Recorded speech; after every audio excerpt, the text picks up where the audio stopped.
شہر کے بازار میں رفیق کی کپڑے کی دکان تھی۔ رفیق ایک نیک اور ایماندار تاجر تھا۔ وہ صبح فجر کی نماز پڑھ کر ذکر وغیرہ سے فارغ ہو کر دکان کھولتا اور جیسے ہی ظہر کی اذان ہوتی وہ دکان بند کر کے مسجد چلا جاتا۔ اللہ رب العزت نے بھی اس کے کاروبار میں برکت دی تھی۔ رفیق کا شمار مالدار لوگوں میں ہوتا تھا۔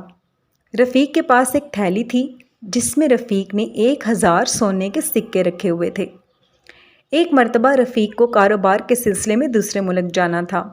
وہ اپنے قریبی دوست عامر کے پاس ایک تھیلی لے کر گیا اور اس سے کہا، بھائی عامر، میں کچھ عرصہ کے لیے دوسرے ملک جا رہا ہوں اور تمہارے پاس اپنی ایک امانت چھوڑ کر جا رہا ہوں۔ امید ہے تم اس کی حفاظت کرو گے۔ میں واپس آ کر تم سے یہ امانت لے لوں گا۔ یہ کہہ کر رفیق نے سونے کے سکے سے بھری تھیلی عامر کے حوالے کر دی۔ عامر نے بھی وہ تھیلی حفاظت سے اپنے پاس رکھ لی۔ رفیق اپنے سفر پر روانہ ہو گیا۔ دن گزرتے گئے اور رفیق کو گئے ہوئے کئی سال ہو گئے۔ اب عامر کے دل میں شیطان نے وسوسہ ڈالا۔ اس نے سوچا کہ کیوں نہ میں اس تھیلی سے سونے کے سکے نکال کر چاندی کے سکے ڈال دوں۔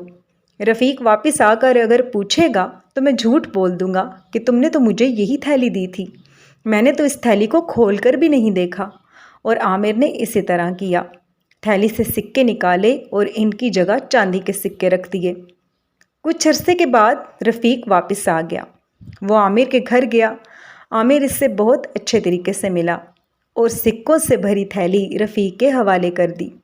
رفیق نے گھر آ کر تھیلی کھولی تو یہ دیکھ کر حیران رہ گیا کہ تھیلی میں سونے کے سکوں کے بجائے چاندی کے سکے بھرے ہوئے ہیں۔ اب تو رفیق بہت پریشان ہوا۔ وہ بھاگتا ہوا عامر کے پاس گیا اور اسے ساری بات بتائی۔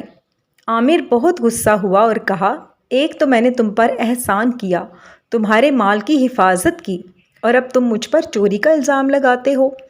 بیچارہ رفیق گھر واپس آیا، 2 رکعت نفل نماز پڑھی، اللہ تعالیٰ سے دعا مانگی کہ اے اللہ، میں تو ہر سال اپنے مال کی زکوٰۃ بھی نکالتا ہوں، اور جس مال کی زکوٰۃ نکل جائے آپ اس کی حفاظت فرماتے ہیں، میرے مال کی حفاظت فرما کر مجھے بھی واپس لوٹا دیجیے۔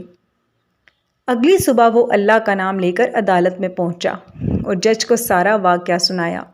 جج نے عامر کو بلایا اور اس سے پوچھا کہ رفیق نے تمہارے پاس امانت کتنے سال پہلے رکھوائی تھی؟ اس پر عامر نے کہا کہ 5 سال پہلے۔ اب جج نے تھیلی کھولی اور چاندی کے سکوں کو باہر نکالا اور عامر سے کہا کہ تم کہتے ہو کہ یہ سکے رفیق نے تمہارے پاس 5 سال پہلے رکھوائے تھے، جبکہ ان سکوں پر ان کے بننے کی تاریخ 2 سال پہلے کی لکھی ہوئی ہے۔ اس کا یہ مطلب ہے کہ تم جھوٹ بول رہے ہو۔ اب جلدی سے رفیق کا مال اس کے حوالے کر دو اور سزا کے لیے تیار ہو جاؤ۔ اس پر عامر لاجواب ہو گیا۔